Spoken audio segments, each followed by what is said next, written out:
शर्म आनी चाहिए। छोटे छोटे देश आतंकवाद को समझकर उन्होंने अपनी जनता की, अपनी संस्कृति की, अपनी भूमि की रक्षा की है। मैं उदाहरण दे रहा हूं, तुरंत ध्यान दीजिए। छोटा सा देश जापान, 8 लाख मुसलमान थे, आतंकवाद की बात करते थे, 6 लाख मुसलमान एक झटके में बाहर निकाल दिए। कोई मस्जिद नहीं है संभवतः, और कोई एम्बेसी नहीं किसी मुस्लिम देश की, कोई कानून वहां नहीं है मुस्लिम के लिए, कोई मुसलमान वहां कब्र बनाकर उनकी भूमि को बंजर नहीं कर सकता। क्यों, जी रहा है या नहीं? इसराइल की ओर देखो, उन्होंने कहा अगर एक इसराइल का व्यक्ति मरेगा तो 10 मुसलमानों को काट दिया जाएगा। बोलो लादेन वहां क्यों नहीं पहुंचता? जाए ना मुशर्रफ, सारे मुस्लिम साम्राज्य इकट्ठे होकर जाए ना, संभाले इसराइल को।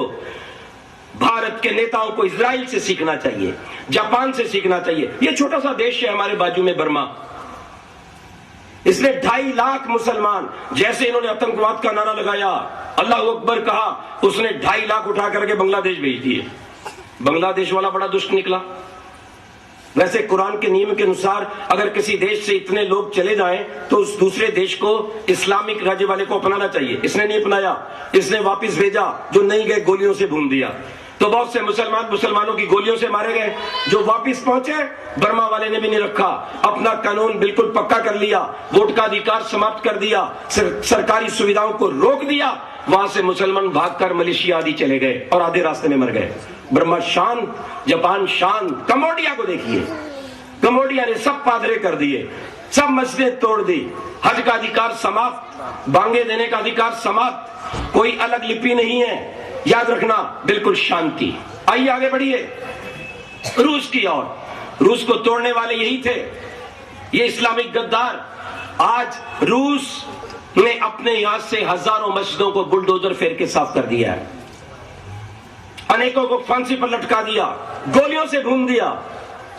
कोई मुसलमान वहां उर्दू भाषा के अंदर अपनी भाषा में लिख सकता, अरबी में नहीं लिख सकता, लेकिन यह तो रशियन लिपि रहेगी।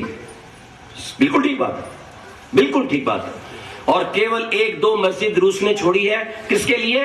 कि जो बाहर से मुस्लिम देश के लोग आते हैं उनको खुश किया जा सके। हाँ भाई, तुम्हारी भी चीज रखी हुई है। बिल्कुल शांति कर दी रूस ने। आगे बढ़िए, चीन की ओर चलता हूं मैं।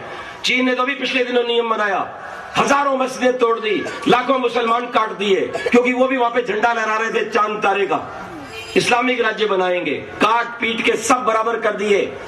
किसी नौजवान का हज जाना बंद कर दिया गया, 5 बार नमाज पढ़ना बंद कर दिया।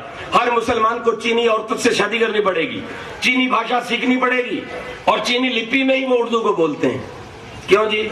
ये भारत के नेता ऊपर से गिरे हैं, ये देश के गद्दार हैं। आप और हम इन्हें वोट देते हैं, हमारा धन इन्हें प्राप्त होता है, हमारे ऋषियों का देश इनके